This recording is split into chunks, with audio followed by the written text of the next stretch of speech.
Sofitas, né? E eu fiz uma seleção de passagens do livro Easy Sem Véu, de Helena Blavatsky. Eu tenho procurado não trazer coisas muito ligadas a tradições mais modernas, como a teosofia, por exemplo, para a gente se ater mais ao gnosticismo clássico, antigo, né? Mas eu quis fechar o estudo dos ofitas com algumas reflexões dela. Sei que alguns de vocês às vezes não conhecem ou tem algumas ressalvas que eu sempre comento, né? Eu super entendo.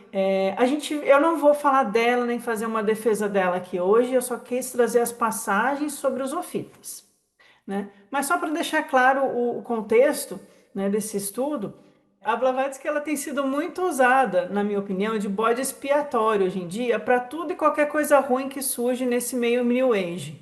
Ela virou a mãe do esoterismo ocidental, a mãe do New Age, né, em algumas visões. E aí, desde reptilianos, pleidianos, mestres ascensos da chama do arco-íris, tudo é culpa dela agora. E meio que caiu na moda falar mal dela na internet, né? Todo mundo que quer falar de alguma seita fala que é culpa dela. Até os nazistas agora é culpa dela. E ela nunca escreveu, claro, nada que respalde esse tipo de pensamento, né? Como eu conheço a vida, a biografia dela e as obras dela, e aí eu fico chateado de ver essas coisas, mas acabo não entrando em embate, mas também não trago muito aqui para vocês. Mas me lembro muito que eu tinha um amigo que já faleceu na pandemia de Covid, infelizmente, que é o reverendo Mário Gonçalves. Eu chamo de reverendo porque é o título que ele tinha, mas o reverendo Mário Gonçalves, ele era do budismo japonês, sem ser o Zen, aquele mais ligado à terra pura, que eles chamam de budismo esotérico. E o reverendo Mário Gonçalves, que era uma sumidade aí na tradição budista do Brasil, uma pessoa muito respeitável, ele foi da Sociedade Teosófica na juventude, depois ele saiu e seguiu pelo budismo. E ele me falou que ele era uma dessas pessoas que não gostava dela, mas que ele gostou durante a pandemia, ele assistia todos os vídeos que eu publicava e a gente se trocava muita mensagem. E ele falou assim: Olha, pelos seus vídeos, por você, eu tô começando a gostar dela, porque eu tô vendo que não é aquelas coisas que o pessoal ficava falando. E isso foi um carinho tão grande, porque eu já sabia que ele não gostava, e mesmo assim ele assistia, comentava, fazia as conexões do gnosticismo com o budismo, né? Ele era um instrutor de budismo na tradição dele, e era dos mais altos cargos. E ele fazia as conexões com o gnosticismo, e ele gostava quando eu trazia o estudo dela. E eu penso muito isso, as pessoas têm uma visão dela muito quando falam de, e eu não vou falar disso aqui, tá? Mas falam muito assim de, ai, Atlântida, as raças, e aí fica só nisso, e fica sabe, um excesso de elucubração mental, assim, uma super especialização lá naquela coisa da teosofia, que até eu também tenho aqui a doutrina secreta e gosto, não estou falando mal, mas eu acho que às vezes o pessoal se perde nisso e não conhece os outros estudos que ela fez. E eu acho que é uma pessoa que no século XIX teve uma vida muito conturbada. Ela sofreu um tipo de assassinato de reputação. Fake news sobre ela rola solta até hoje, mas foi assim, foi proposital. Tentaram e conseguiram, de certa forma, assassinar a reputação dela por causa das coisas que ela falava, por exemplo, sobre a igreja, que vocês vão ver hoje. Então, quem era da igreja, e ela está escrevendo no final do século XIX, então era uma sociedade ainda muito, né, muito ligada, muito tradicional, no sentido de muito presa à religião, alguns indo ali para a era industrial, né, Inglaterra, chaminés, Charles Dickens, né, início da era industrial, aquela época do Sherlock Holmes também, né, mas também tinha um pessoal muito conservador, né, como até hoje tem pessoas muito conservadoras, e eu tô falando conservador não no sentido de conservar o que é bom, né, no sentido de ser muito tacanho, muito da igreja e tal. Tinha a figura do arcebispo de Canterbury, e ela escreve uma carta aberta contra o arcebispo de Canterbury, mostrando que ele não sabia nada sobre quem era Cristo. Então imagina que a igreja não gostava muito dela. Então ela foi muito perseguida pelos jesuítas. Só que ela também descia além nos acadêmicos e falava que eles ficavam falando de Hegel e disso e daquilo, mas não sabiam nada do que estava falando. Então ela não tinha muitas papas na língua. Era uma mulher muito viajada, que viveu muita coisa. A gente não tem ideia das vivências dela. Era uma época que não tinha internet, não tinha PDF, e ela foi atrás das coisas para conhecer e para vivenciar. E eu acho que que ela tem um esforço muito válido da gente reconhecer e conhecer, e eu não estou dizendo que é infalível. Eu adoro a figura dela, eu acho que eu deixo isso bastante claro, mas ninguém é obrigado a gostar. Mas, ao mesmo tempo, também não é assim, tudo que ela disse, não no sentido de idolatria. A gente também pode perceber que ela tem as limitações do tempo dela. Ela está escrevendo sem conhecer a biblioteca de Nag Hammadi, porque não existia ainda, tem falta de material, ela está lidando com um monte de coisa ao mesmo tempo, às vezes pode misturar os assuntos, a escrita dela é confusa, e, inclusive, lendo Esse Sem Véu, os parágrafos, às vezes as ideias vai fluindo e de repente quebra e entra outro assunto, e às vezes é difícil. Eu não acho que é uma escrita fácil ou agradável de ler sempre, mas eu acho que tem muita coisa boa dali. Muitas pessoas vão falar assim de esse papo que virou Mestres Ascensos, ela nunca seria a favor disso, ela sempre foi muito crítica do uso dessa idolatria a mestres. Quando ela falou deles, ela falou com reverência, com respeito, e ela falou de pessoas vivas. Ela deixava claro: esses mestres que vocês estão chamando são meus professores, são meus instrutores, são homens vivos que vivem no mundo, mas de forma discreta, né? Não são seres que fazem psicografias e vêm lá do raio, do não sei o quê. Não tinha nada disso na época dela. Então eu tenho certeza que ela seria a primeira grande crítica disso. É como se a gente falasse do Gurdjieff, que teve lá um encontro com homens notáveis. Ou aquelas histórias sobre o Saint-Germain histórico, que era fantástico, ou as histórias sobre a Paula de Tiana, que fazia milagres, exorcismos e tinha poderes. Jesus também, a gente não pode esquecer dele. Ou até mesmo, por exemplo, Paramahansa Yogananda, né? Quando a gente lê aqueles livros, tem lá milagres, tem umas coisas estranhas. Então, isso tem em muitos lugares. Mas com ela o pessoal pegou muito pesado. Não sei se é porque ela era mulher, porque ela contestava todo mundo, numa época bem complicada, mas parece que só ela não pode ter tido contato com mestres. O Gurdjieff pode, o Paramahansa Yogananda pode, quem vai para a Índia e encontra mestre secreto na gruta pode, né? Todo mundo pode, menos ela. Então eu trago um pouco isso para a gente refletir. Por que eu estou trazendo esse assunto? Porque às vezes na leitura do texto dela, eu sinto que às vezes tem a opinião dela ali explícita, você vê que é ela brigando e criticando, assim. Às vezes tem umas informações que você fala assim, nem diz a minha filha, né? Explodiu a mente. Você fala, nossa, isso aqui faz muito sentido, de onde ela tirou isso? E às vezes tem um monte de referência porque ela está tentando fundamentar algum argumento e fica aquela coisa assim um pouco confusa. Mas eu acho que ela teve sim um contato muito especial com alguns seres humanos sábios, talvez grandes iniciados, muito especiais. E às vezes tem algumas informações que eu considero privilegiadas. Mas é claro que tudo isso a gente lê e coloca no crivo da razão, do discernimento e fala e pensa se isso aqui faz sentido ou não e tal. Mas eu estou fazendo esse preâmbulo, não tem nada demais no que eu trouxe. Mas é para dizer assim: olha que legal.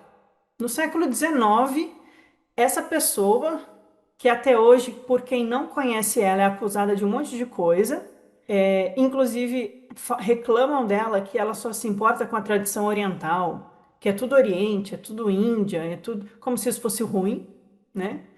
A tradição indiana é maravilhosa, o budismo é maravilhoso, ela tinha um profundo respeito pelas tradições orientais e uma conexão. Mas aí eu fico pensando, poxa, o pessoal não conhece ela mesmo, né? Porque a gente pega as obras do início da vida dela, da fundação da Sociedade Teosófica em Nova York, antes de ir para a Índia, 1875, ela estava escrevendo Isis Sem Véu, que foi a primeira grande obra. Em Isis Sem Véu, ela está falando de Kabbalah, de magia egípcia, de hermetismo, de neoplatonismo e de gnosticismo. E ninguém lembra disso. Colocaram essa pecha da mulher que só fala do Oriente e não conhecem a obra ela de fato. Então eu quis aproveitar que a gente está estudando os Ofitas, lembrei que ela escreveu sobre os Ofitas e vamos ver isso aqui juntos, né? Inclusive, tem um compilador que juntou tudo que ela escreveu sobre esses assuntos e publicou aqui, ó, Blavatsky sobre os gnósticos. Qual fonte que ela tinha? Bom, o Irineu e todos esses que escreveram contra os gnósticos, ela foi lá ler, ela cita eles, é bacana de ver, porque ela contesta também.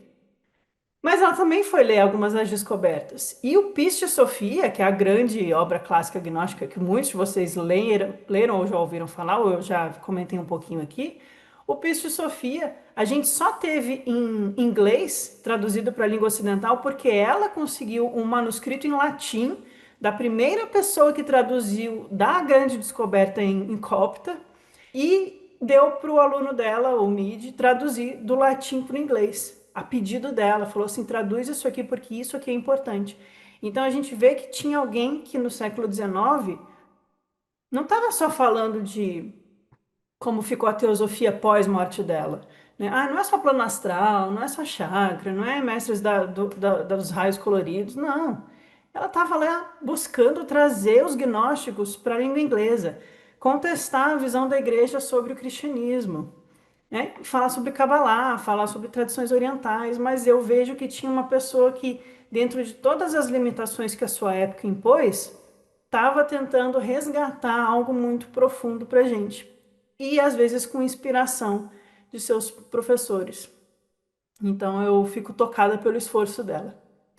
Então eu queria te trazer algo sobre os ofitas, dentro dessa visão dela, para a gente ver que não é só de plano astral e sete corpos que se faz os escritos dela, mas também para a gente ver uma reflexão de uma pessoa que tentou fazer uma defesa dos gnósticos no século XIX com o material que ela tinha. Existem outras fontes, outros artigos que ela escreveu sobre gnósticos, comentários ao Piscis Sophia, essas coisas. Como eu falei, eu estou colocando esse estudo de hoje aqui como um extra. Não faz parte do nosso currículo tradicional, é só um bônus. Nesse livro que eu mostrei aqui, tem capítulos, por exemplo, só sobre Simão Mago, só sobre Basílides, sobre Carpócrates, que a gente já estudou, sobre Cerinto, sobre os Ebionitas, toda aquela turma que a gente já começou a estudar, né? Ou outros que a gente ainda não chegou, como o Valentino, mas tem capítulo sobre Marcion.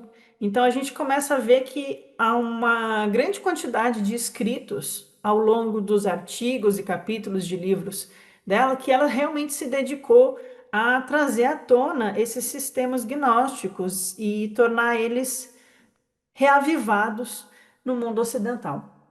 Eu peguei aqui o último capítulo do volume 3 de Isis Sem Véu na edição portuguesa, porque em inglês são só dois volumes, então aqui é o início do segundo volume, em inglês, no original. E eu só tirei alguns extratos que eu vou ler com vocês, a gente comenta e vê se isso acrescenta ao que a gente veio estudando até agora. A gente, né, viu o eugnosto, que tem aquele sistema do pré-pai, o antepassado, o criador, a mãe, o feminino, o divino feminino e tal. E aquele diagrama ofita que a gente viu, que tem todo aquele esquema dos sete planetas, que são os arcontes, o demiurgo, a região da Sofia, aqueles qualificativos dados à Sofia, como a vida, o amor, e o pai que está junto com o filho dentro no mesmo círculo, né? Aquele diagrama todo que a gente viu nas últimas aulas. Quem estiver chegando agora, depois assiste lá ou volta se quiser rever. E eu acredito que ela teve acesso a esse diagrama ofita, porque ele está preservado no escrito do Orígenes, comentando o contra Celso, né, comentando o Celso, então eles comentam o diagrama, e está preservado no Hipólito, que é a refutação de todas as heresias. E o Irineu também comenta sobre os ofitas. Então esse é parte do material que ela teve acesso para tentar conhecer um pouco mais dos ofitas, que fosse pela parte textual, né? Se teve alguma outra inspiração aí, eu não sei. Ela começa na página 256, esse capítulo, mais ou menos, né? E aí eu já vou direto para os pontos que eu achei interessantes. Os ofitas e nazarenos possuem uma conexão imediata com a religião sabedoria. Pertencem à família cabalística. Reconhecem como supremo o Deus dos mistérios do inefável nome. Aqui eu já achei bem bonito. Primeira coisa que eu destaco, né? Ofitas e nazarenos. O que ela está chamando aqui de nazarenos é o que a gente estudou como os ebionitas, lembra lá no início? Ebionitas nazarenos, aquele primeiro grupo de cristãos que preservavam a tradição judaica, que eram cabalistas, que iam da tradição judaica, mas que aceitaram Jesus como uma figura de Messias, como um grande instrutor, e que eles consideravam que Jesus era um homem, filho de mãe e pai, normal, assim, que na hora do batismo, na introdução, ele recebeu o Espírito, recebeu o Cristo, ele tornou-se Cristo, e aí daí vem a autoridade dele. Mas ele, como um homem, que se torna Cristo. Então, os ebionitas e os nazarenos, que são uma tradição que vem antes de Jesus e passa por Jesus e segue como ebionitas, com o grupo do Tiago e com o grupo do Pedro, que encabeçam grupos de ebionitas que vão se espalhando pela Galiléia, Síria e indo para o norte. Mas a Blavatsky também, eu acho que ela faz uma certa confusão. Lendo ela, eu estava achando isso. Ela também está chamando de nazarenos o grupo que nós conhecemos como mandeanos. Então, a gente não estudou aqui os mandeanos, mas tem duas palestras do Alberto aqui no canal Apócrifo sobre os mandeanos. Quem são os mandeanos? São aqueles que seguiam o João Batista e que eles são como gnósticos antes de Jesus, porque eles também têm uma semelhança aqui com a tradição gnóstica. Jesus é introduzido na comunidade de João Batista, ele era amigo de João Batista, né? E os mandeanos, eles permanecem com suas práticas desse... Não é exatamente um judaísmo, é judaísmo, mas é diferente. E eles seguem vivos ali depois de séculos, depois da morte de Jesus, eles permanecem, só que eles vão migrando um pouco mais lá para o Oriente, para a região na direção do Irã, né? Então, os mandeanos também têm essa relação com esses cabalistas místicos, tradições de batismo e tal, que também a gente relaciona com os nazarenos. Então, aqui a Blavatsky está falando dos dois grupos, os ofitas e os nazarenos. E quando ela fala de nazarenos, de vez em quando ela cita mandeanos e João Batista. Então, eu acho que ela está botando tudo junto. E o que ela chama de religião sabedoria, para quem não tem familiaridade com a teosofia, é essa ideia de que a verdade ela transcende as religiões, que as religiões são apenas formas de expressão humana para cada época e tempo, e que há uma unidade fundamental que se expressa através das religiões e que ela não contradiz entre si. Então, quando a gente vai pelo caminho dos 10 bhumis na tradição budista, para sair do samsara e chegar ao nirvana, ou a gente vai subir os 7 céus para despertar o Cristo interior e se unir à unidade do Pai, que é o um inefável, a gente está meio que fazendo a mesma coisa em sistemas e linguagens diferentes. Isso é o que ela ensinava, assim, a grosso modo, bem simplesinho que eu estou explicando aqui. Mas ela está colocando esses dois grupos, né, ofitas e nazarenos, como da família cabalística, né? E chama atenção aqui para o Deus dos mistérios do inefável.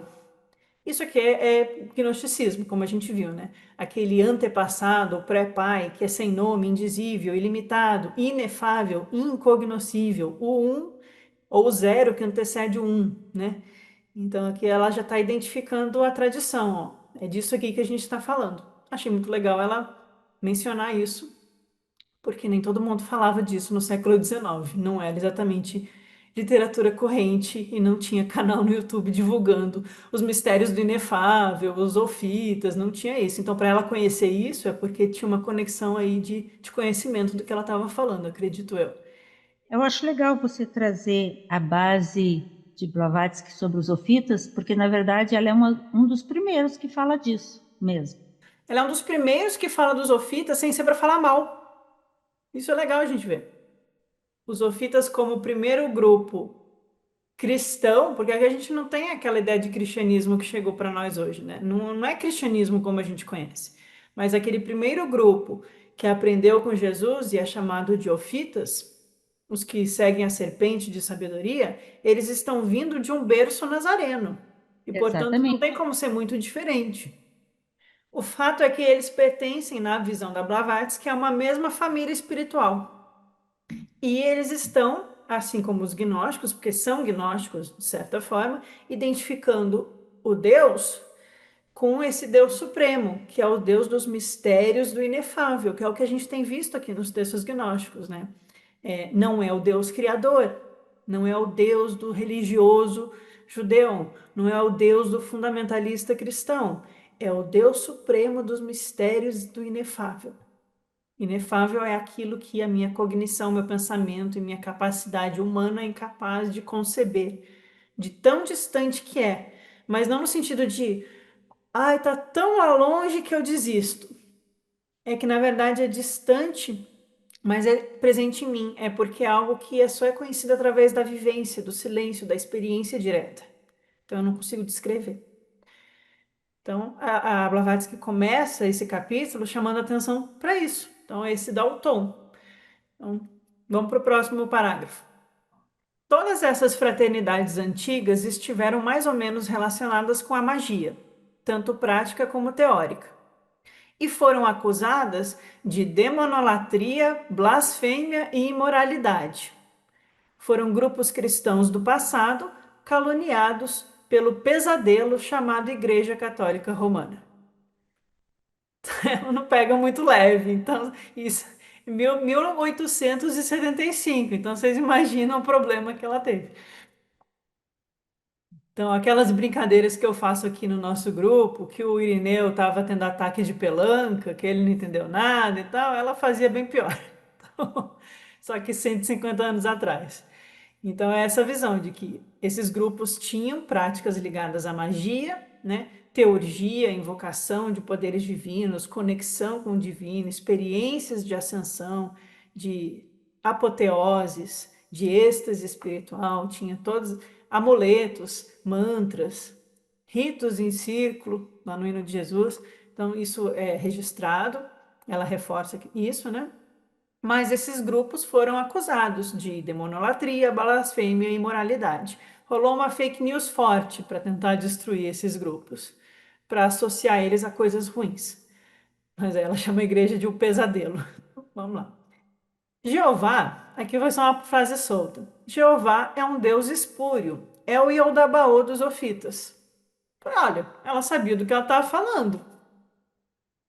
Ela tá chamando já, falando de Aldabaoth na época que nem tinha Nag Hammadi disponível para estudar. Gostei. Comecemos pelos Ofitas e Nazarenos. A opinião pessoal da autora estará certamente em desacordo com as especulações preconceituosas de Irineu e Epifânio. Vai direto no ponto. Eu adoro. Então ela deixa claro: olha, a minha opinião é essa. Eu estou discordando das especulações preconceituosas de Irineu e Epifânio. Ela está exagerando? Não tá, gente. Porque até quem não, como é que eu posso dizer? Até quem trabalha com esses assuntos do gnosticismo de forma puramente acadêmica e ateia cética, fala com todas as palavras que o Irineu, o Epifânio e os outros estavam pintando um quadro que é irreal. E que com as descobertas de Nag Hammadi fica muito claro que tudo aquilo que eles estão acusando os gnósticos, a gente não encontra nas palavras dos próprios gnósticos, ou seja, eles não acreditam naquilo que o Irineu está dizendo que eles acreditavam. Então, ela está dizendo que eles eram preconceituosos, está batendo com os nossos estudos. O esquema dos ofitas, ó, sinal que ela leu o nosso diagrama que a gente estudou aqui mês passado. O esquema dos ofitas difere da descrição dada pelos padres, na medida em que torna bitos, a profundidade, uma emanação feminina, e lhe atribui um lugar correspondente ao de pleroma, mas numa região muito superior. Ao passo que os padres nos asseguram que os gnósticos davam o nome de bitos à causa primeira. Eu vou continuar e depois a gente comenta. Como no sistema cabalístico, ele representa o vazio ilimitado e infinito no qual está oculto nas trevas o motor primeiro desconhecido de tudo. Ele o envolve como um véu. Em suma, reconhecemos novamente a Shekinah do Ein Sof. Tomado separadamente, o nome Iaô assinala o centro superior, ou antes, o presumido em que se supõe que o desconhecido possa permanecer. Em torno de Iaô corre a legenda o eterno Sol Abraxas, ou Abrasax. E aí ela põe entre parênteses, o Sol espiritual central de todos os cabalistas, representado em alguns diagramas desses últimos pelo círculo de Tiferet. Dessa região de insondável profundeza, surge um círculo formado de espirais. Na linguagem do simbolismo, é o grande ciclo composto de ciclos menores. Enrolada em seu interior, de modo a seguir as espirais, repousa a serpente, emblema da sabedoria e da eternidade, o andrógeno dual, o ciclo que representa Enóia, a mente divina, e a serpente, Agatodaimon, Ofis, a sombra da luz. Ambos eram os logoi dos ofitas, ou a unidade como logos que se manifesta como um princípio duplo de bem e mal. De acordo com os ofitas, esses dois princípios são imutáveis e existem desde a eternidade e continuarão a existir sempre. Trechinho complicado, né? Mas vocês identificaram aqui vários termos, com certeza. Para conhecer, para poder citar essas coisas, ela tinha que conhecer bastante coisa. Ninguém escreve um parágrafo assim sem conhecer do que está falando. E não é uma coisa que está sem coerência, porque tem uns malucos por aí que pegam um monte de palavras difíceis e escrevem e ninguém entende nada. Bom, pessoal, aqui a gente tem alguns temas legais da gente revisar sobre os gnósticos. Então, eu só vou aproveitar o texto dela para a gente lembrar de algumas coisas. Aqui ela está citando, por exemplo, bitos, ou profundidade. Isso aqui vai aparecer principalmente nos textos dos gnósticos setianos, que a gente ainda não estudou os setianos, mas aí vocês já vão pegando a manchete. E aí, aqui, por exemplo, ela está colocando divergências que existem. Isso aparece nos textos gnósticos mesmo. Por isso, às vezes, eu sou muito reticente de deixar claro para vocês alguma coisa, porque não é claro. Porque num texto tem um significado e em outro texto vai ter outro. E os dois são textos interessantes. Mas a ideia é a gente perceber que, ó, Bitos, a profundidade, segundo a Blavatsky, que eu não sei de onde que ela está tirando, mas ela está colocando que no esquema dos ofitas, essa profundidade é uma emanação feminina, que nos lembra lá no Apócrifo de João o útero universal, aquele espaço onde a luz surge, onde as ideias platônicas aparecem, onde tudo emana e é criado, de certa forma. Então, esse espaço, esse útero, esse yin do yang, né? O yin ele é escuro, ele é nutritivo, ele é gerador. Mas em outros textos gnósticos também se chama de bitos a causa primeira. Isso aqui é uma linguagem aristotélica. A causa primeira, a causa segunda, isso aparece muito na filosofia. A causa primeira é o motor, a unidade, aquilo que, a fonte, né? Que também não deixa de ser bitos, porque é esse espaço que começa a mover-se e emanar as forças divinas e os éons que aparecem lá nos mitos gnósticos. Então, aqui ela só está comentando sobre a importância desse conceito filosófico, espiritual para a tradição gnóstica.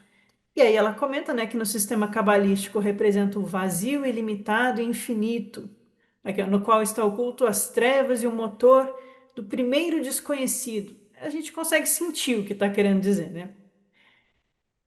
E aí, tudo isso também, ó, aqui o véu, esse motor, esse primeiro desconhecido, esse Deus supremo, né? Ele envolve tudo como um véu, né? E aí a gente reconhece que é o Shekinah do Ein Sof. Ai, muita coisa, né, gente? Ein Sof também é essa ideia que os gnósticos vão chamar de ilimitado, o eterno, o invisível. Tudo aquilo que eu fico aqui repetindo vários sinônimos para ver se a gente pega o sentido. O Ein Sof é a vida una, é a unidade primordial antes da manifestação do que chamam a Sefiró, né? Aquela as emanações dos 5 mundos, dos 4 mundos, né? Que o Ein Sof está no 5º mundo, o mundo da unidade unida com Deus, né? É a unidade de Deus. E Shekinah é a presença de Deus que se manifesta. Então é aquela mesma ideia de que o Deus desconhecido dos gnósticos, esse um, se manifesta num espaço de emanação e dá origem a algo, dá origem ao filho, ao autogerado lá do Eugnostos que a gente viu. Então a Shekinah é a presença e ela está junto com o Ein Sof. São ideias cabalísticas que alguns de vocês vão pegar. Quem não pegar, não se desespere também, porque são temas complexos mesmo, a gente vai se familiarizando. De onde provém esses nazarenos? Dos primeiros cabalistas. De onde chega então a tradição dos ofitas e dos nazarenos? Desses primeiros cabalistas. Unicamente? Não, mas eles são uma forte influência nesse caso. E aí a gente vai vendo como o cristianismo se constrói, e o gnosticismo se constrói a partir disso, e trazendo aquelas outros elementos que a gente já viu, né? Do Egito, da filosofia, do zoroastrismo. Isso Eu é acho. isso é um estudo Desculpa. comparado de religião.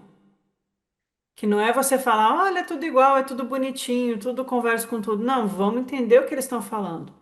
O que é o Ein Sof da Kabbalah? O que é o Bitos dos gnósticos? Tem alguma relação? Qual é o conceito por trás disso? O que eles estão tentando transmitir? Aí a gente vai entendendo e de repente faz sentido. Eu acho isso muito interessante. E sempre, como a Jane estava falando, eu vou aproveitar, ler a Blavatsky, para mim, eu sou fã dela. Mas como a Jane disse, tem equívocos, né? Ela não é onipotente, onipresente. Então, a minha proposta é sempre, vamos ler qualquer autor, seja Blavatsky, seja eu, seja o Alberto, seja Até qualquer Jesus, autor. qualquer um. É, Se não está na qualquer sua texto mente, gnóstico, inclusive, colocando em contexto, sabendo para quem foi escrito, em que época, e lendo como qualquer outro autor. Se eu tivesse aqui lendo um texto do Eliphas Levi, eu também ia tentar aproveitar o que é bom e ver que tem algumas coisas que talvez ele tenha se equivocado, né? Sem a gente ter apego fanático a nada, mas aproveitar o que tem de valioso em quem pesquisou, em quem estudou, em quem trouxe uma sabedoria, né? Essa proposta. Podemos é continuar? Ah, interessante que ela aqui fala, Alaia, outra coisa que você comentou sobre os ofitas. Abraça. sim, vamos chegar lá então. A gente viu Shekinah, que é a presença divina, é um conceito cabalístico, né? A presença do Deus em nós, o Ein Sof, o Um, o Eterno, que emana as Sefiras e o mundo na Kabbalah.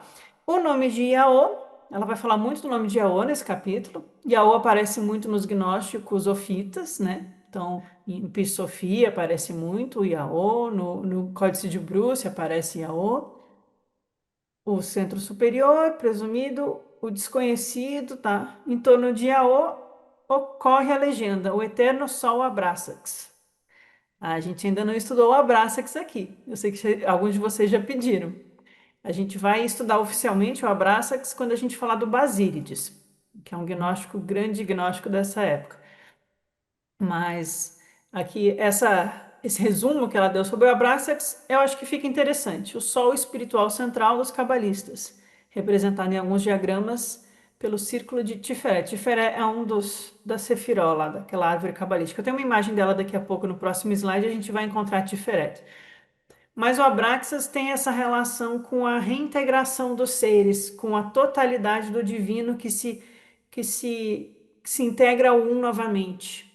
Não é o demiurgo quebrado e caído, é o Deus que está completo em sua totalidade. Por isso que ele também é representado pelos 365 poderes, que é o ano, aí entra em toda uma cabala complexa, mas tem relação com esse galo, que ele tem a imagem de um galo que canta o nascer de um novo alvorecer. Então esse é uma representação de um deus, mas não é um deus tipo Thor, Odin, Zeus, Hera, não é um deus, é a totalidade do mundo divino representado na figura de Abrasax, que também é Yaô. Bom, dessa região de insondável profundeza surge um círculo. Aqui é a imagem das emanações do mundo divino, né? Os espirais, que tem círculos menores, e enrolada em seu interior repousa a serpente. Mas aqui não é a serpente que come, não é a serpente venenosa. Aqui é a serpente, símbolo de sabedoria e eternidade. E aí ela vai correlacionar a serpente com o andrógeno dual, o ciclo que representa Enóia, a mente divina, e a serpente, o Agatodaimon.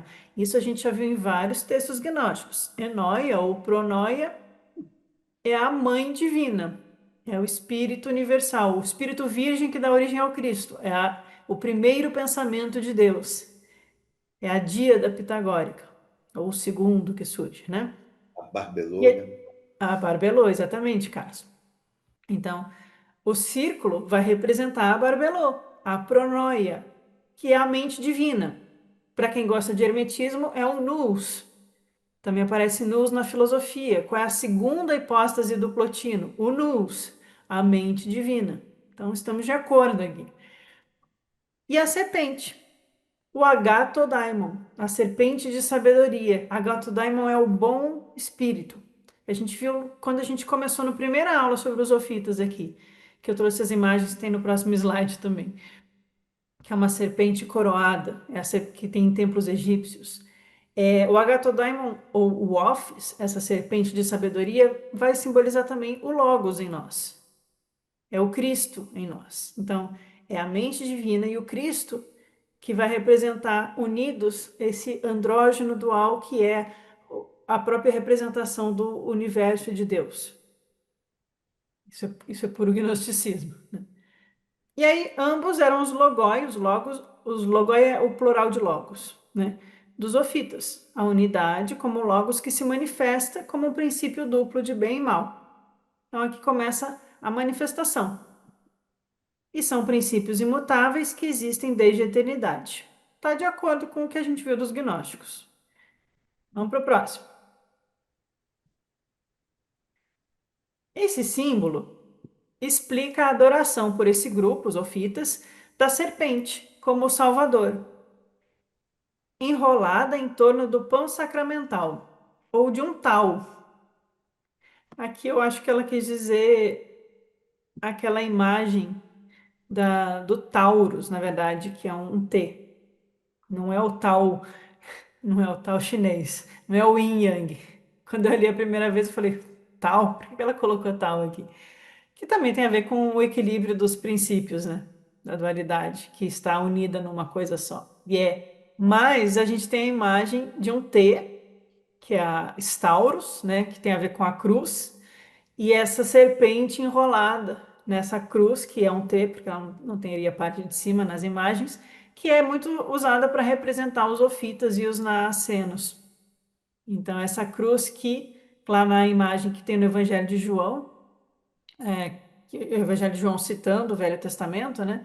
Que Moisés ergueu a serpente no deserto, né? Que as serpentes que estavam se arrastando no chão estavam picando e envenenando as pessoas, e aí Moisés ergue a serpente de bronze no Taurus, no T, ali na cruz, e essa serpente de bronze, aquele que olha para ela, se cura do veneno das serpentes que se rastejam. E a gente vê que na tradição gnóstica tem a imagem do Cristo como, no diagramofito, o Cristo está ligado à constelação de dragão, né? Uma serpente alada, que tem asas, que se eleva, diferente da serpente que rasteja e que envenena, né? Então tem um pouco esse jogo simbólico e magético aqui nos gnósticos. Então, como unidade, enóia, o pensamento divino, e Office, o Logos, a sabedoria, são o Logos. Então, o Logos unido é a mente divina e a sabedoria. Quando separados, um é a árvore da vida, que é espiritual, e o outro é a árvore do conhecimento do bem e do mal. Então, um nos desperta do sono e o outro nos dá a vida eterna. Unidos, a gente alcança essa união com o divino. Por conseguinte, descobrimos Office, a serpente, incitando o primeiro para o humano, né, que é Adão e Eva, a produção material de Aldabaú. Mas que devia seu princípio espiritual, a Sofia a chamou a comer o... Nossa, eu li tudo mal, desculpa. Vamos lá, com pontuação correta.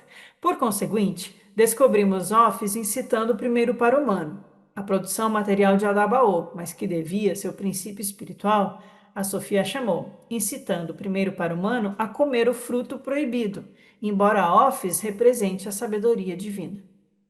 Isso aqui é o mito gnóstico, que muitos já conhecem lá no Apócrifo de João e outros correlatos, como a origem do mundo e tal, que é a visão de que o demiurgo, chamado Yaldabaoth, Ele é filho da Sofia Chamou, é a Sofia que vem mais perto do mundo e cai, e que gera o mundo material, ela é a criadora da matéria, e ele, né, vai gerando o ser humano físico.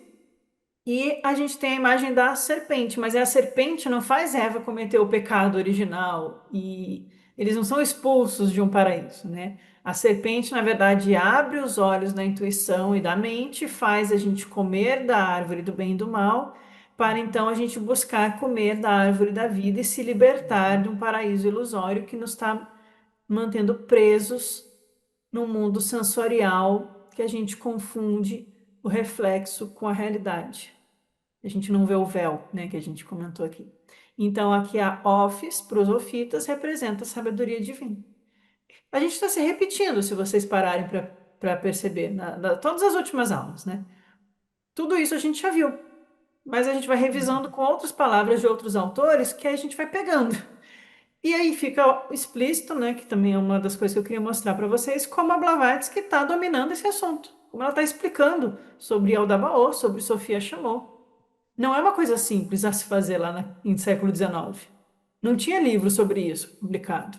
Não tinha documentário da National Geographic falando do evangelho de não sei o quê.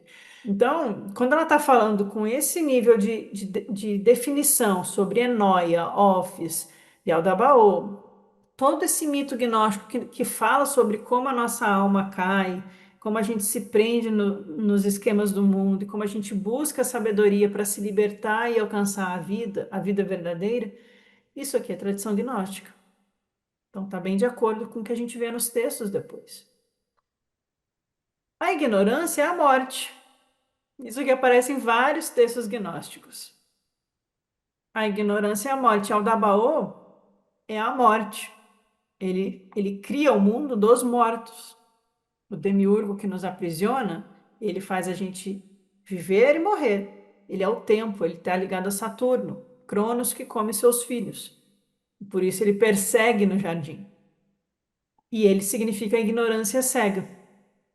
Então, quando Adão é criado, a partir da matéria, lá no Evangelho de Filipe, Jesus vai dizer que Adão morre ao se tornar material. E aí, olha como a Blavatsky continua. Só o conhecimento, a gnosis, dá a imortalidade. E ao Dabaô, o filho das trevas e o criador do mundo material, relaciona-se a Saturno. Acabou de dizer isso e eu repeti. Que o identifica ainda mais com o Jeová judeu, aquele Deus saturnino. A gente não usa esse adjetivo para falar de pessoa sisuda, ranzinza, difícil. A pessoa é saturnina. Então, Yaldabaoth é saturnino. Ele é aquele Jeová dos judeus que quer mandar Abraão matar seus filhos, que tem queima as cidades, manda matar os primogênitos, tem a transformar as pessoas em sal, Sodoma, Gomorra, aquelas coisas tudo. É esse Jeová. Esse não é o Deus da totalidade, não é o inefável, o primeiro mistério. E aí veja só, os ofitas lhe recusaram o nome sinaítico. Não chamaram de Jeová, eles chamaram de Aldabaoth. E Aldabaoth, pelo que eu já vi da linguística, seria algo como o filho do caos. Tá? Então faz sentido com alguns textos como Origem do Mundo, que fala que ele foi mandado para o caos inferior, quando ele brigou com Sabaoth, lembra? Bom, mas de Aldabaoth, diz ela, a gente já sabe disso, emanam 6 espíritos que habitam, respectivamente, com seu pai, os 7 planetas.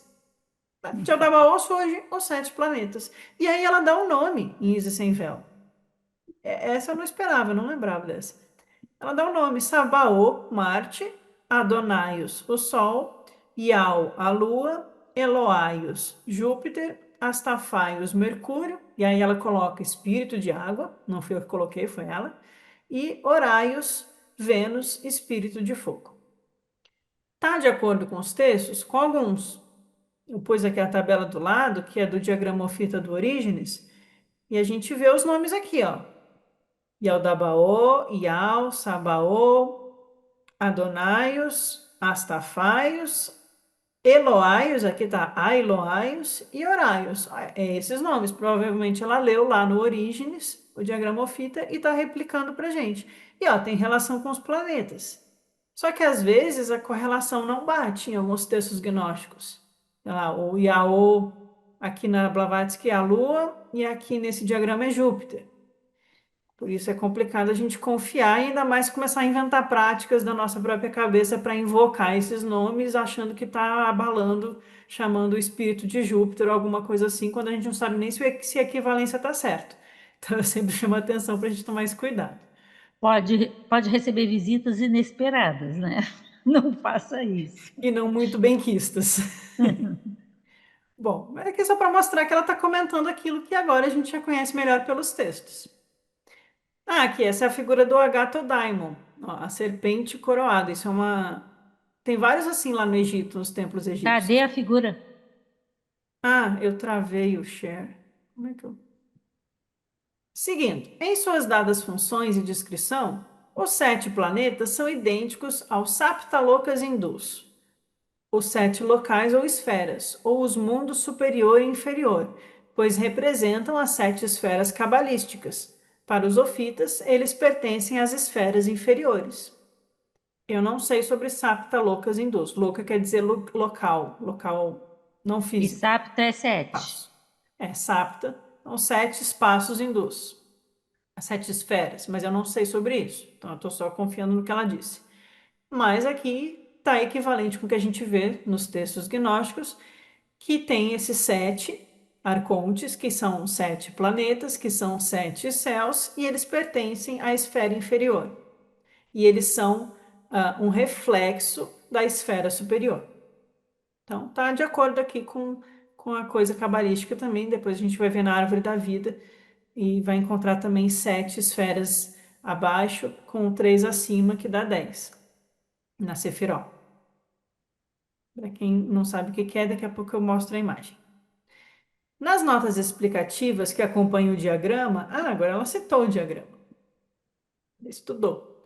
Nas notas explicativas que acompanham o diagrama, os nomes de Cerinto, discípulo de Simão Mago, de Menandro e outros gnósticos são mencionados com frequência. Por algum motivo ela quis chamar a atenção disso. Olha, é importante a gente saber quem é Cerinto, Simão Mago, Menandro e outros gnósticos, tá? Dizendo que é pessoas interessantes para a gente conhecer.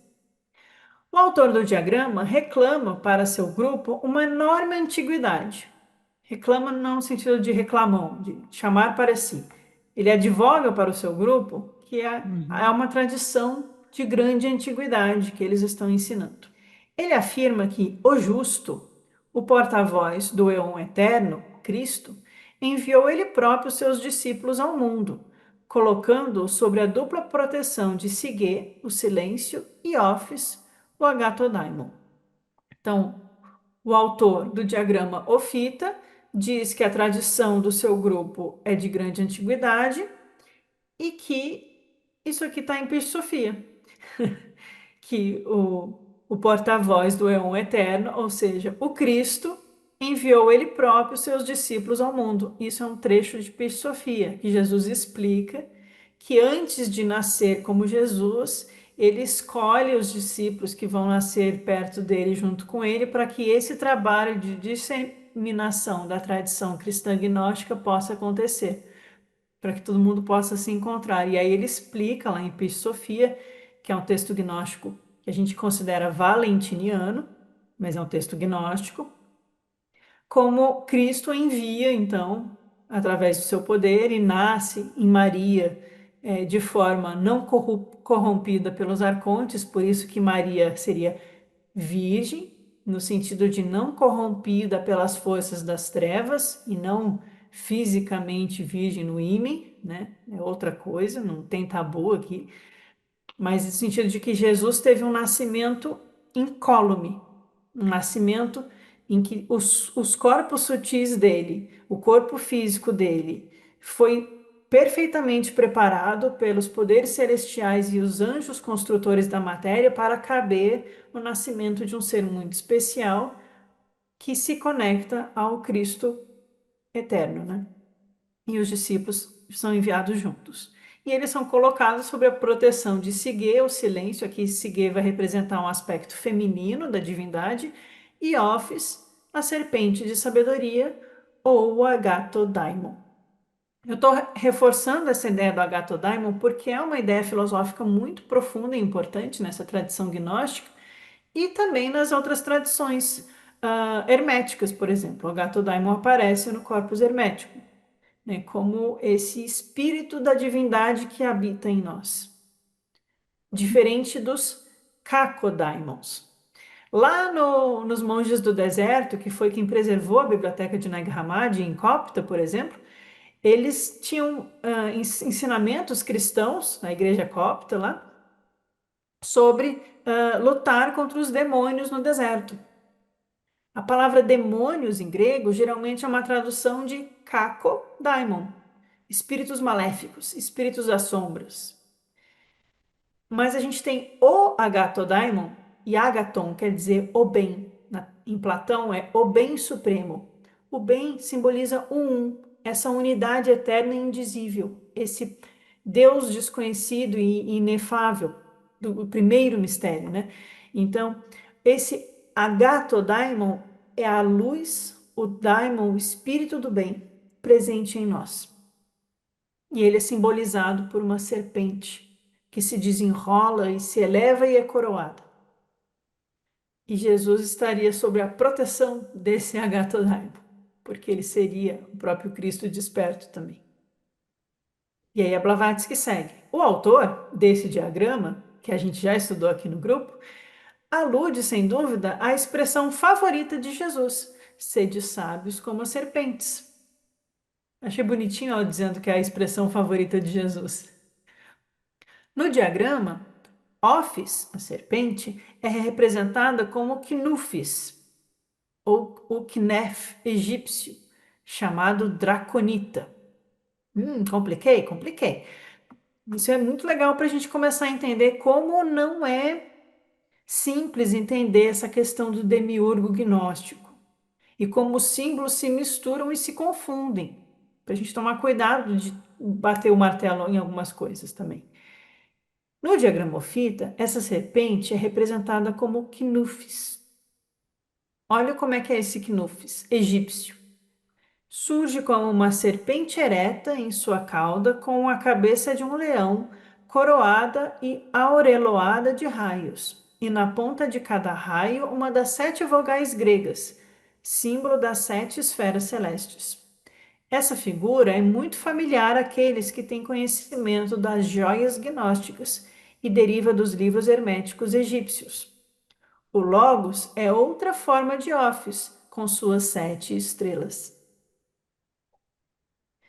Por que eu estou falando para a gente tomar cuidado? Porque isso aqui parece Aldabaô, tem cara de leão e tem corpo de serpente. É Aldabaô, o demiurgo mau, a ignorância, o arconte soberbo que diz eu sou eu? Não é. Porque o uso do símbolo se mistura nesses grupos. O Yodabo, ele representa uma serpente, mas ele é a serpente venenosa que envenena a personalidade, que implanta no ser humano o vício, o ego, que o pessoal chama, né?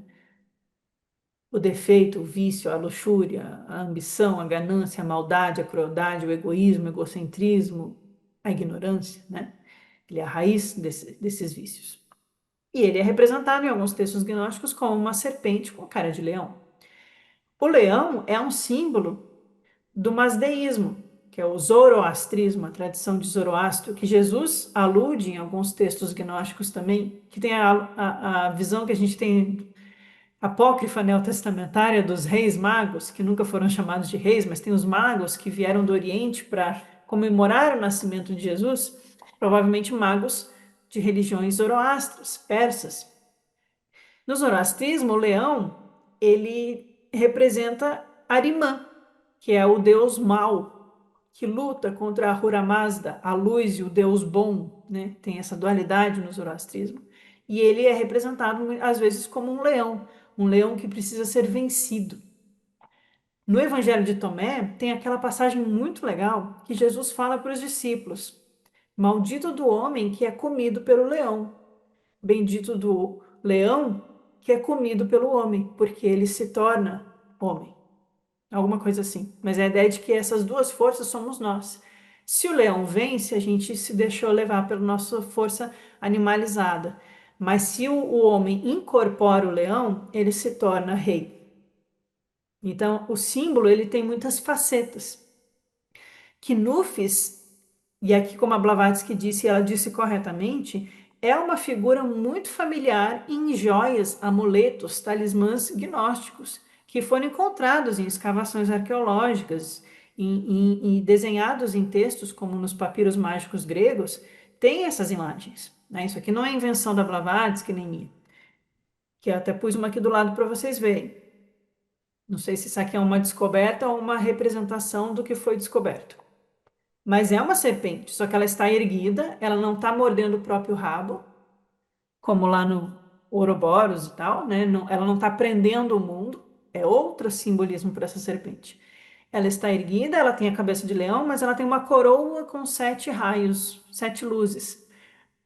Isso aqui pode nos levar a uma ideia que os valentinianos vão desenvolver de que o Yaldabaoth, esse demiurgo mau dos gnósticos, que está ficando tão famoso nos memes, nas porcarias por aí, ele, ele resgata a si mesmo, ele se redime. É o Yaldabaoth redimido. Ele deixa de ser sombra, ele passa a ser luz. Ele integra os 7 arcontes em seu aspecto luminoso e transforma em 7 raios em sua coroa de luz. Quando o Yaldabaoth se redime, ou seja, quando a natureza sombria se permite iluminar, quando a ignorância é vencida pela sabedoria, ele deixa de ser uma serpente venenosa que traz a morte e passa a ser uma Sombra. serpente luminosa, uma cobra, e passa a ser uma serpente luminosa que traz luz e sabedoria. E aí os 7 arcontes não são mais demônios que nos prendem nos vícios e nos escravizam no mundo. Eles se tornam raios de virtude que iluminam a cabeça do mundo. Aqui é uma experiência individual, de certa forma. Cada um que se ilumina seria um Ah, Yaldabaoth tá. que se torna Tá. iluminado, né? Uhum. E aí a gente vai aos poucos, coletivamente, melhorando a qualidade do mundo, porque a gente deixa de ser uma desgraça nesse mundo e um problema e um peso. A gente passa a ser Uhum. E, luz.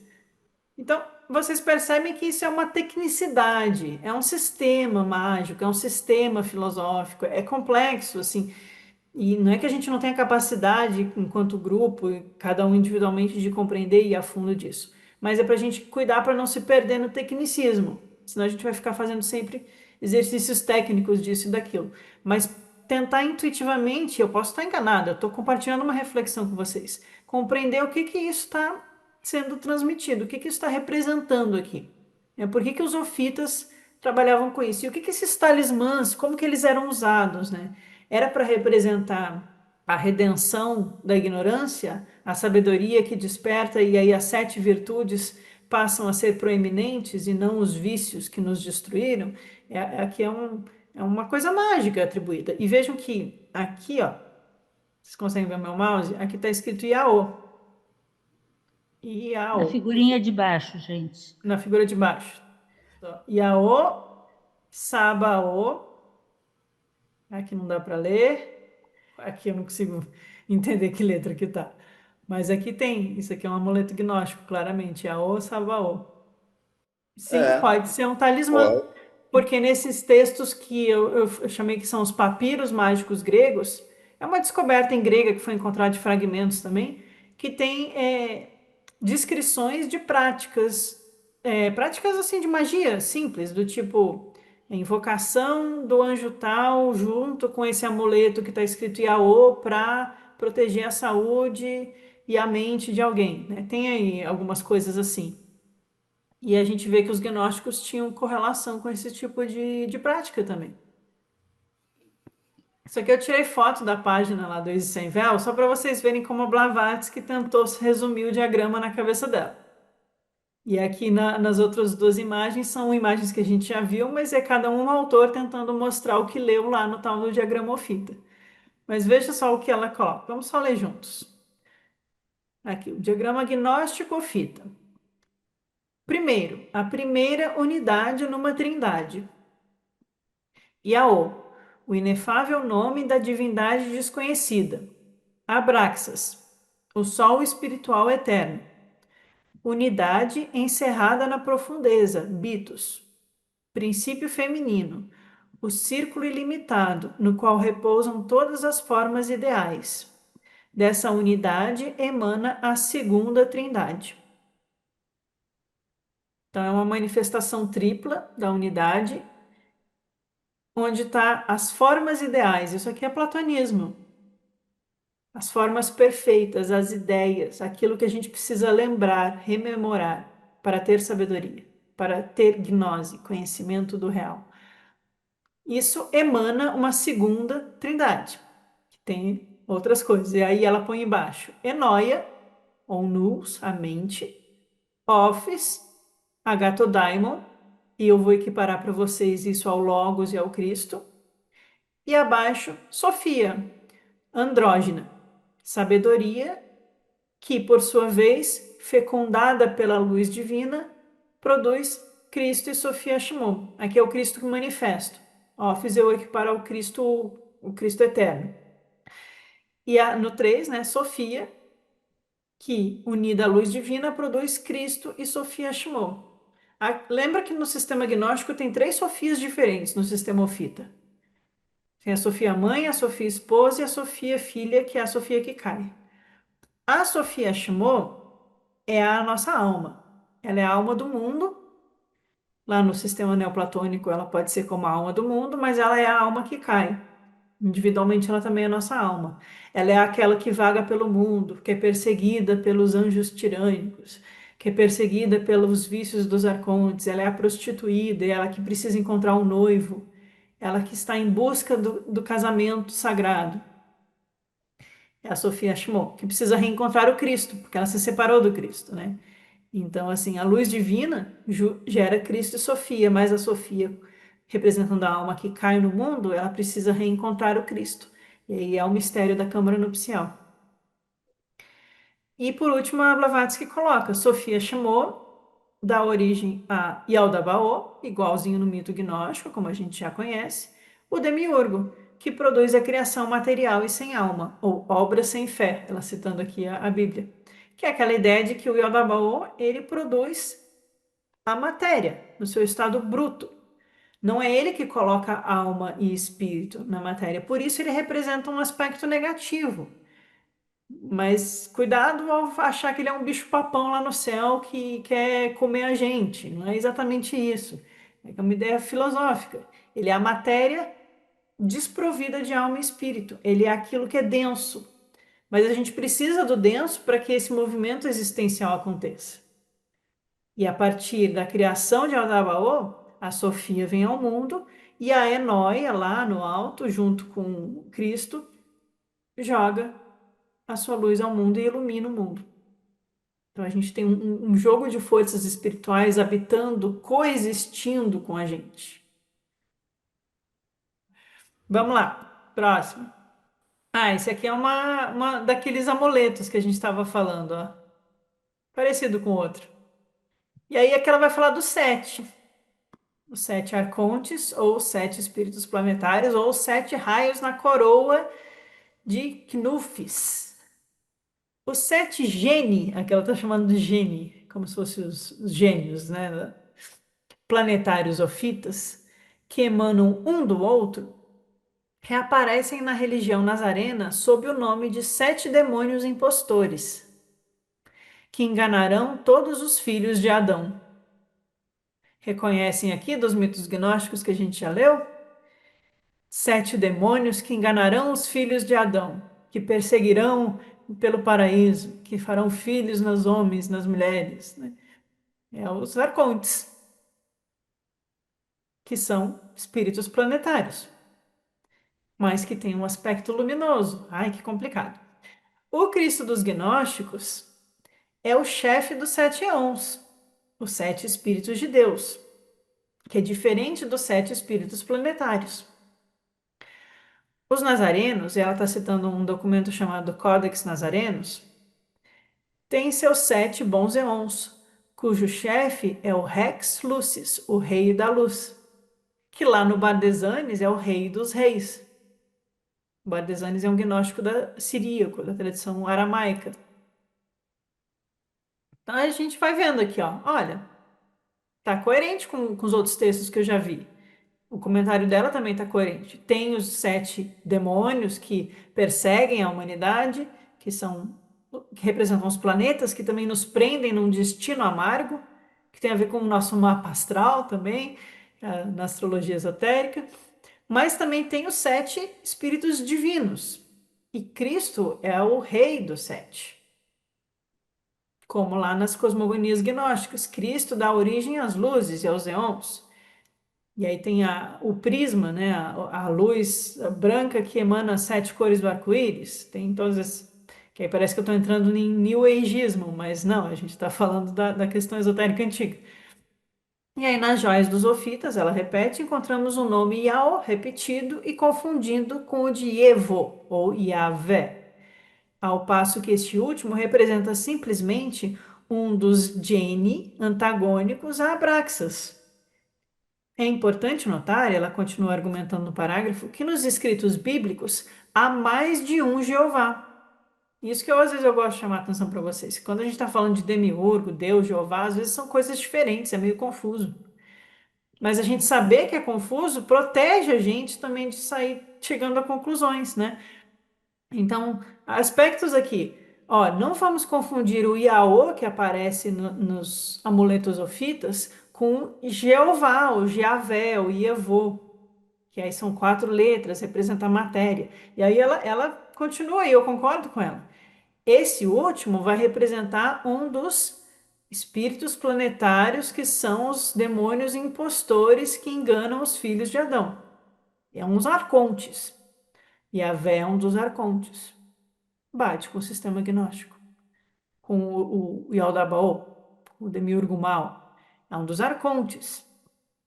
Mas ele não é o Yaô. E aí ela fala: olha, nos escritos tem Yahvé, Jeová, tem o Senhor dos Exércitos, tem o Senhor, tem o Pai, são várias coisas às vezes diferentes. Vamos entender do que está falando. Yaô é um título do Ser Supremo e diz respeito apenas parcialmente ao nome inefável. Yaô não se originou com os judeus e nem é propriedade destes. Ela está querendo dizer que é uma tradição mais antiga. Não é o Jeová de Moisés, um espírito tutelar e suposta divindade nacional de um povo.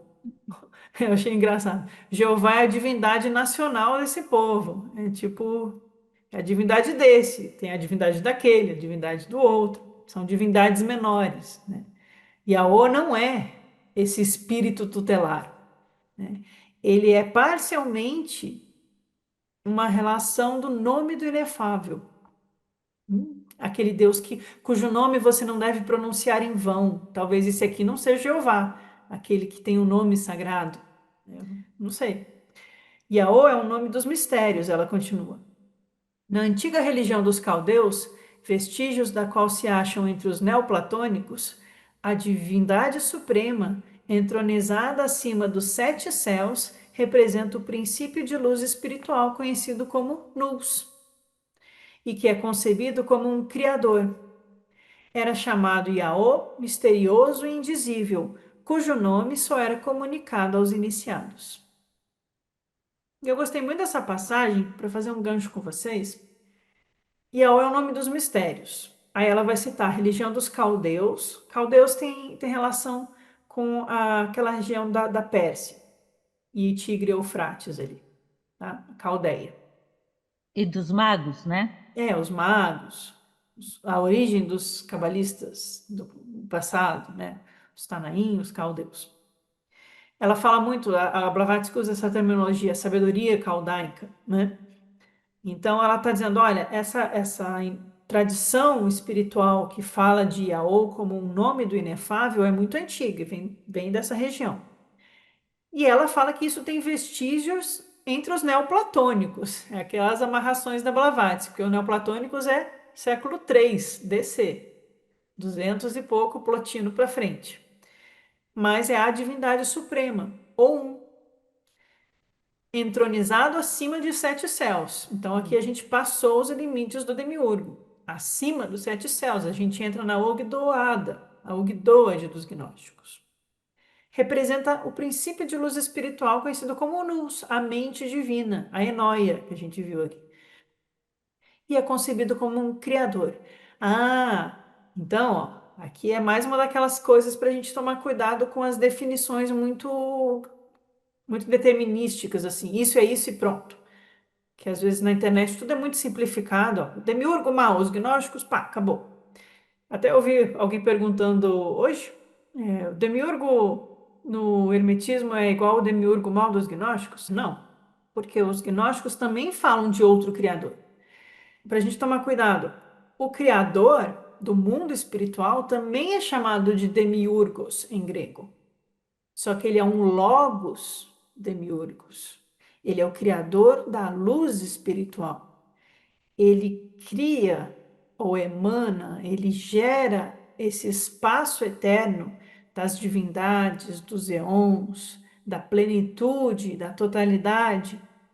E é esse mundo espiritual que o demiurgo inferior vai copiar no reflexo lá no mito. Mas também precisa ter um criador acima, né? Se tem um criador abaixo, tem um criador acima. Nos gnósticos a gente trabalha com acima e abaixo, dentro e fora, o princípio hermético, né? Então, se tem um demiurgo material, da matéria cega, que é a ignorância, precisa ter um demiurgo luminoso, do espírito, da sabedoria, né? Que vai equilibrar essa dualidade. Então, quando a gente está falando de Yaô, a gente está falando desse criador, dessa divindade que emana o pleroma gnóstico, que cria um mundo espiritual. E o mundo, esse mundo que é convertido em cópia e reflexo no nosso mundo, e a gente precisa reintegrá-los, iluminá-los, trazer a divindade ao mundo e divinizar o mundo e a nós mesmos.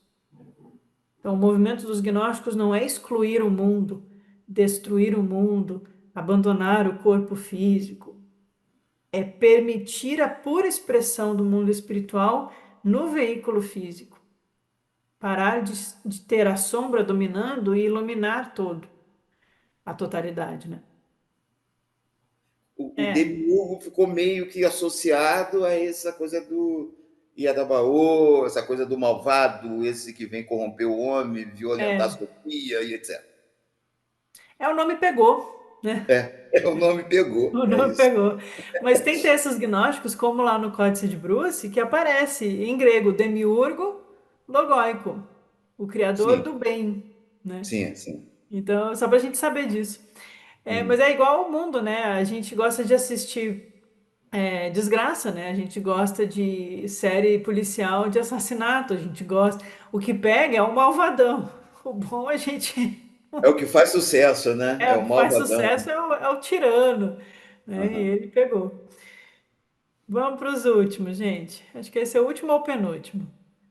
Esse aqui é a tal da Sefirot que eu estava falando. Não vou me Sim. ousar explicá-la agora, nem tenho profundidade para isso, tenho só um leve conhecimento dela.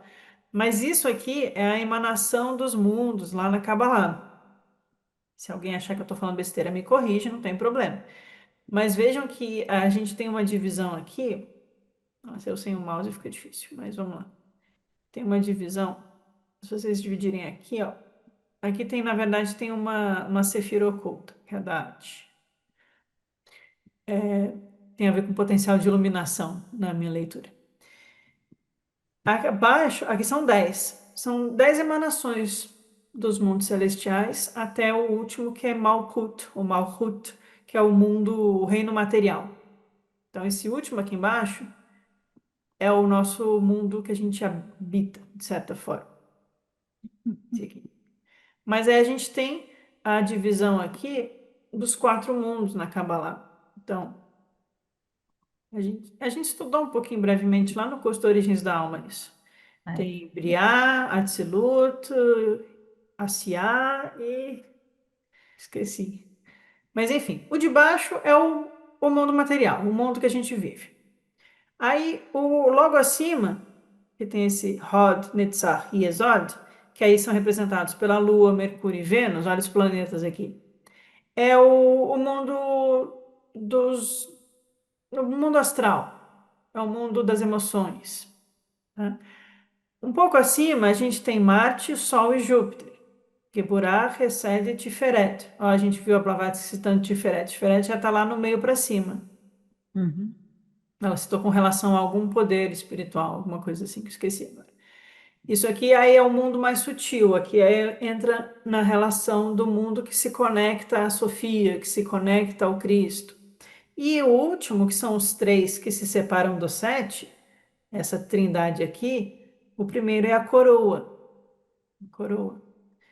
E aí tem Biná e Hokmah, o entendimento e a sabedoria, que eles geralmente traduzem, no aspecto masculino e feminino, a coroa. E acima da coroa, tal do Ein Sof. Só. Coisa do laptop, não dá não. Ah, isso era para ser um S.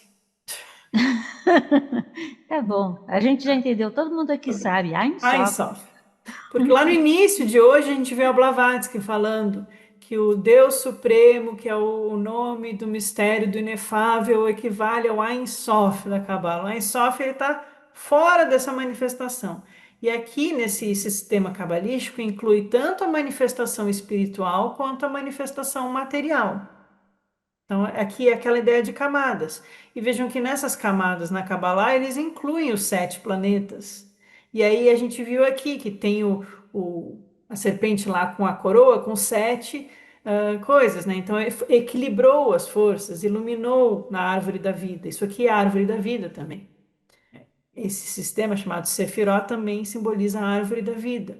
E a alma passa por todas essas manifestações e emanações até chegar na coroa, até passar pela sabedoria, pelo entendimento, despertar a beleza e aqui no centro o conhecimento. Né? Então, tem alguma E esse. relação disso com os gnósticos. E aqui na direita eu pus o Adão Cadmon, que a Blavatsky vai citar, o homem que é espelho dessa manifestação dos mundos, né? O Adão celestial. Quer falar alguma coisa, Jane? Não, eu só ia comentar que esse desenho aqui da esquerda é o fundamento de talvez o principal livro da tradição, né? Que é o Sefer Yetzirah, que é só a Sim, explicação disso aí, mas só um não é detalhe. simples.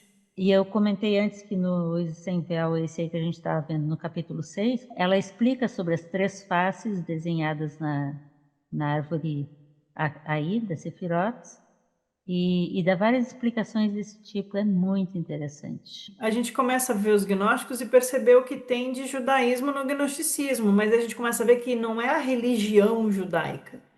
Os gnósticos vão dizer que os religiosos são os psíquicos, os que estão presos a sistemas de moralidade, dogma, crença, né? Que não é sabedoria ainda. Então, é outro judaísmo, é o Kabbalah, é o judaísmo místico, Apocalipse, né? Bom, mas vamos terminar. Para compreender o sentido real do termo Yahô e a razão pela qual ele se tornou a designação para a mais misteriosa de todas as divindades, precisamos recorrer às fontes mais antigas. Num dos livros de Hermes, e aí eu fico chateada que não tinha BNT na época dela, e ela cita uma nota de rodapé, mas fica difícil de entender de qual livro ela está tirando. Num dos livros de Hermes, por exemplo, afirma-se que o número 10 é a mãe da alma e que a vida e a luz estão nele unidos, pois o número 1 nasce do espírito e o número 10 da matéria. A unidade fez o 10 e o 10 fez a unidade. E aí eu pus a Sefiró porque são 10. E o último é a matéria.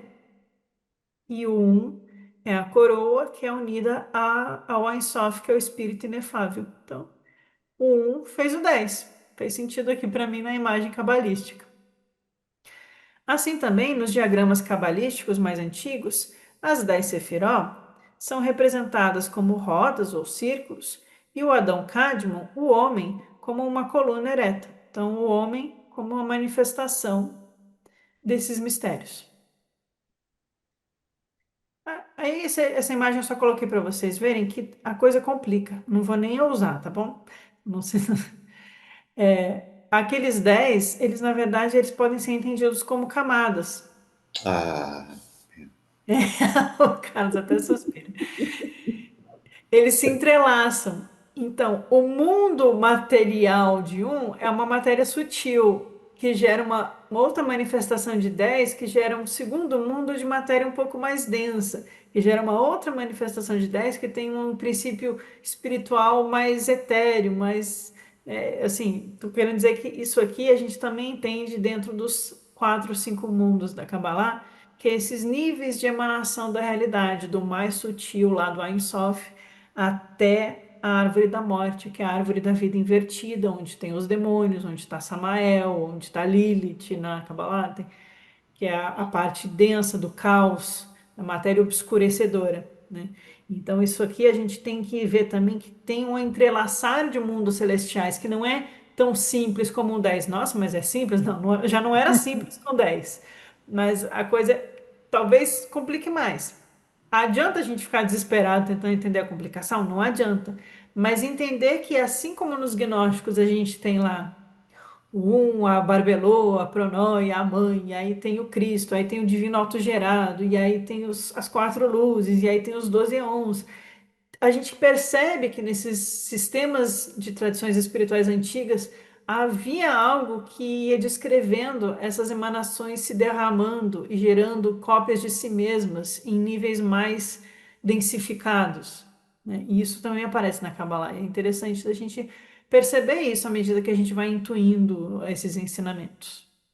Não é só Só um para dar uma exercício. informação, as referências que ela coloca dessa parte aqui dizem respeito ao Sefer Yetzirah, exatamente. Ela cita o Sefer Yetzirah, Ela está citando que é do Sefer Simeon Ben Yetzirah para Yohai. entender isso aí. Isso aqui muitas vezes é chamado de a escada de Jacó. É isso vocês já ouviram falar. A concepção mais natural da primeira causa que se manifesta era de uma divindade andrógena, né? Aquele homem no centro não é um homem masculino, é andrógeno, como nos gnósticos, né? O princípio masculino era considerado como o espírito visível vivificante. E o feminino, a mãe natureza, physis. Mas aqui não é só mãe natureza no sentido de a natureza, do riacho, as plantinhas, o céu, a lua. É physis é a natureza total do universo, né? É a physis grega. Talvez compreendamos que essa misteriosa causa, essa causa primeira, veio a ser representada na escrita como uma combinação do alfa e do ômega, e depois como Iaô, um nome trilítero.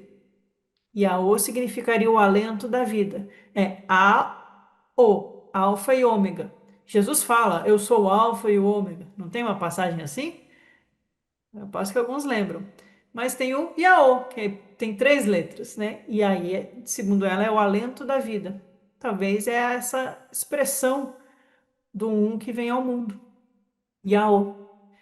Os números são símbolos hieroglíficos por meio dos quais Pitágoras explicava as ideias concernentes à natureza das coisas. Aqui foi só uma passagem solta que eu peguei da página seguinte, porque a gente já estudou pitagorismo aqui, mas ela está falando aqui dos 10, e a gente está falando dos 7 planetas, as 10 sefiró, o um que se faz 10 e o 10 que se faz um, né? A manifestação e o retorno, esse movimento espiritual da alma. E aí, lembrando, né? Pitágoras explica a natureza da realidade através do uso dos números como símbolos hieroglíficos. Parece natural estabelecer uma diferença entre o Deus dos mistérios, Yaô, adotado desde a mais alta antiguidade por todos os que participavam do conhecimento esotérico dos sacerdotes, e suas contrapartes fonéticas, Jeová, etc., tratadas com tão pouca reverência pelos ofitas e outros gnósticos, né? O que ela está dizendo?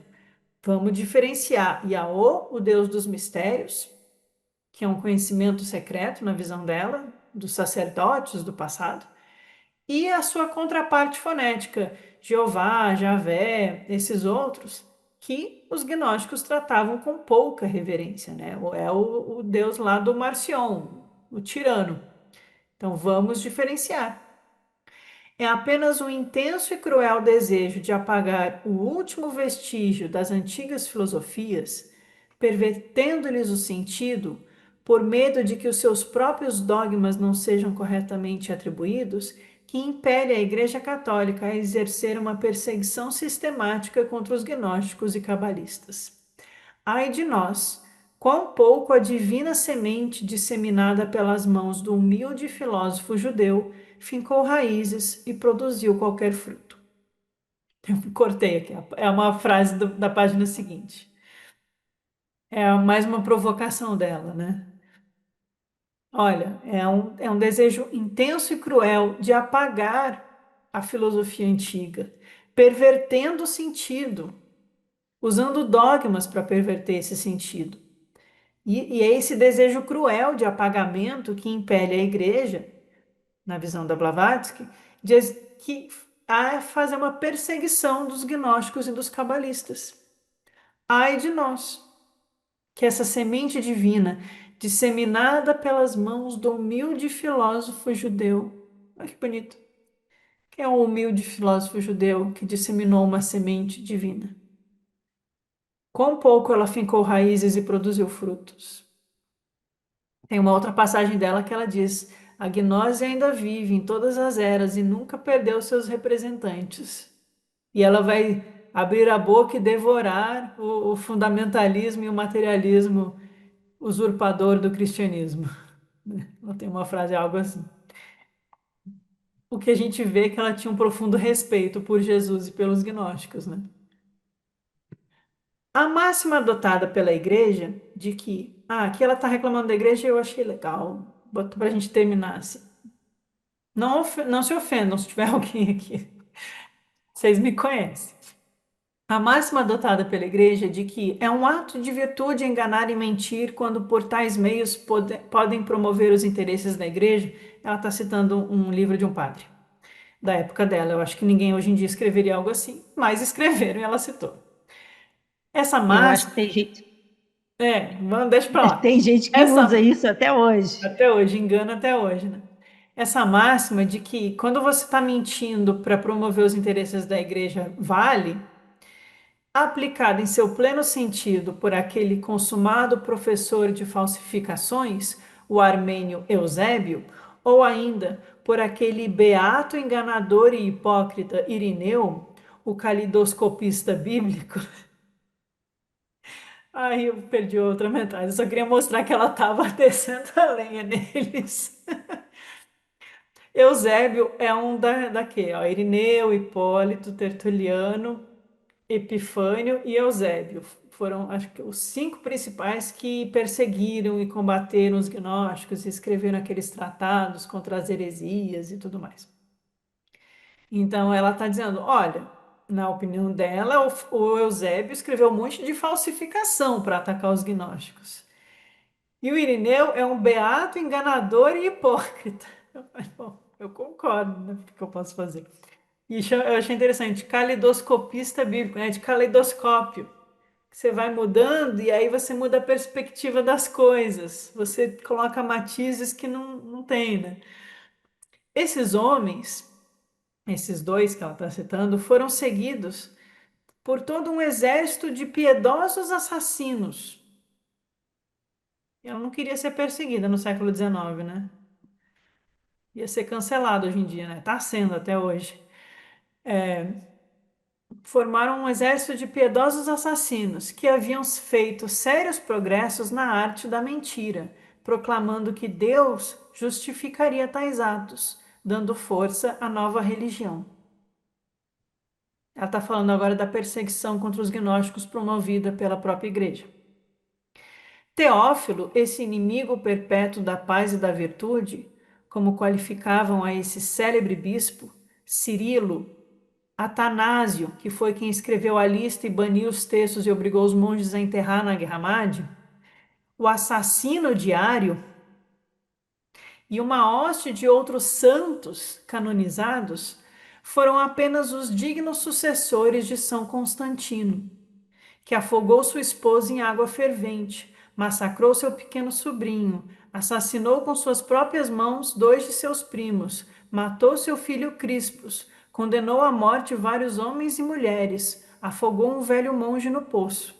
Contudo, somos informados por Eusébio que esse imperador cristão foi recompensado por uma visão do próprio Cristo, na qual ele carregava a sua cruz e instruía a marchar para outras conquistas. Forte esse parágrafo, né? Porque tem essa história que Constantino promoveu a igreja e deu poder aos bispos para eles decidirem o cânone. E aí o Atanásio manda proibir os textos que não são os 27 da lista deles. Aí os grupos gnósticos são dizimados. Quem for pego com texto que não é do cânone oficial é preso, vira apóstata, perde o lugar para morar, é morto, né? É daí que os Da monges do biblioteca, mosteiro de São Pacômio, lá no Egito, falam: ferrou. A terror, gente tem vão, esse material vão aqui. errar tudo isso aí. E Aham. vejam, eles não destruíram. Eles podiam ter jogado no lixo, destruído, Não, queimado. Não, eles enterraram em jarros, foram até as montanhas, encontraram uma sensacional, caverninha. sensacional. Era valioso para eles. E aí eu não fui atrás da evidência histórica aqui, tá? Se tiver algum historiador, se o Constantino fez isso ou não, deve ter algumas referências na história e ela pegou e comentou, né? Mas Tem. convenhamos que o imperador romano não é nenhum santo, né? Então, Não, Santo Constantino, que fundou a Igreja Católica Romana, é aqui para ele, desculpe. E todos esses, Cirilo, ela E citou, Atanásio é o que baniu os é, textos. ela é a última Cirilo página dela. Cirilo é o que promoveu, pelo menos ideologicamente, não que ele estivesse fisicamente, mas a ideia dele foi perseguir Hipácia de Alexandria, a filósofa neoplatônica. Foi o Cirilo de Alexandria. E ela foi espancada até a morte, pela culpa de ser uma filósofa não cristã. Então, eles não eram exatamente santos, né? E aí a Blavatsky está falando, olha, essa formação da igreja, esses perseguidores de grupos gnósticos, eles não tinham boas intenções. Isso é óbvio. Então vamos resgatar os gnósticos. A Blavatsky era uma grande defensora dos gnósticos. Afirmam em geral, vamos terminar, que os ofitas, esses perseguidores, afirmam que os ofitas eram acusados de praticar atos licenciosos durante seus encontros religiosos. A gente já viu isso aqui quando a gente estava estudando os carpocracianos, lembram? Que eles foram acusados de tudo que é tipo de coisa bizarra.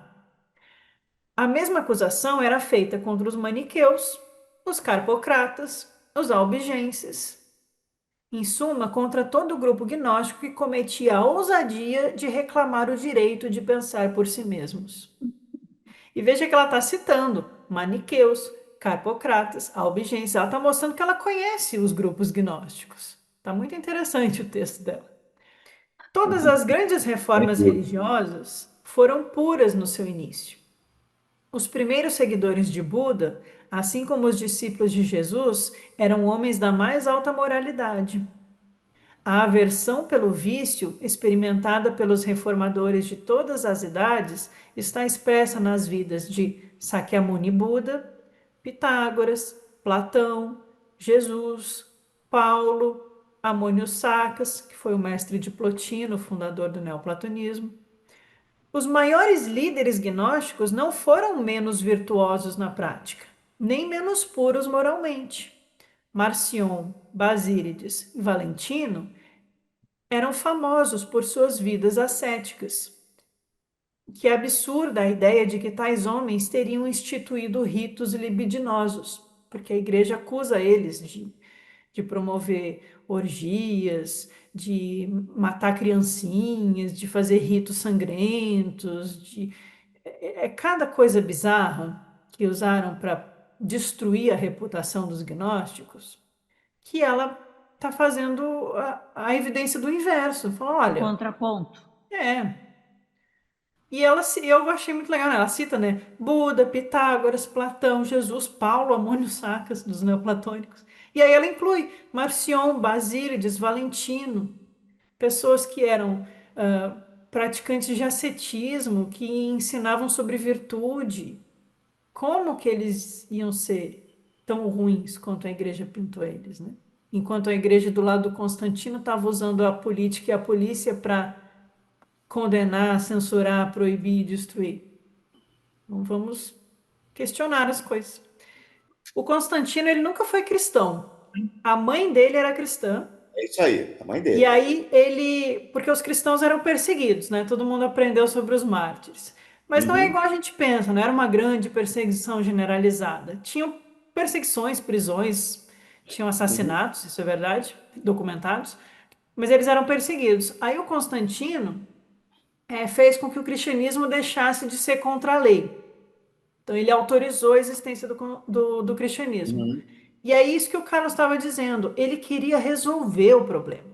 Então ele queria instrumentalizar a religião, como se faz hoje na política, É. instrumentar a religião para unificar a população e manipular as pessoas comandando de um jeito só. E aqui Ah, estava. ter todos aqueles que estavam ali naquela igreja para o partido dele. É. Só que aí Ah, aqueles daquela igreja começaram a falar, mas tem aquelas outras igrejas que têm outros textos e eles acreditam em coisas que não é os nossos dogmas, então a gente vai ter que dar um jeito neles. Corte pela cabeça. Então o Constantino faz esse esforço todo, mas aí é no próximo imperador, o Teodósio, que aí o Império Romano se torna oficialmente totalmente cristão católico, né? O Teodósio é católico. E aí a igreja tem poder e dinheiro para fazer o que quiser. E aí começa o Jerônimo traduz a Vulgata para o latim, e aí tudo vai crescendo e os grupos gnósticos à míngua, porque foram perseguidos, tiveram que destruir os textos, perderam seus espaços públicos, a coisa ficou complicada. E hoje me surpreende que tem gente que quer criar uma igreja gnóstica e botar roupa de bispo, com aquele chapéu roxo, cajado e tudo. Quer usar a estética de quem te destruiu. Né? Essa não é a estética dos gnósticos. Não. É a estética de quem quer poder, quem quer mostrar, Sim. né? É. Bom, foi um longo bate-papo. Eu achei que ia ser mais rápido, mas a Blavatsky rende. Mas eu queria mostrar para vocês como a Blavatsky fala com conhecimento, explica do jeito dela o que ela entendeu do diagrama gnóstico e defende o Cristo dos gnósticos, defende Jesus e estava lá tentando.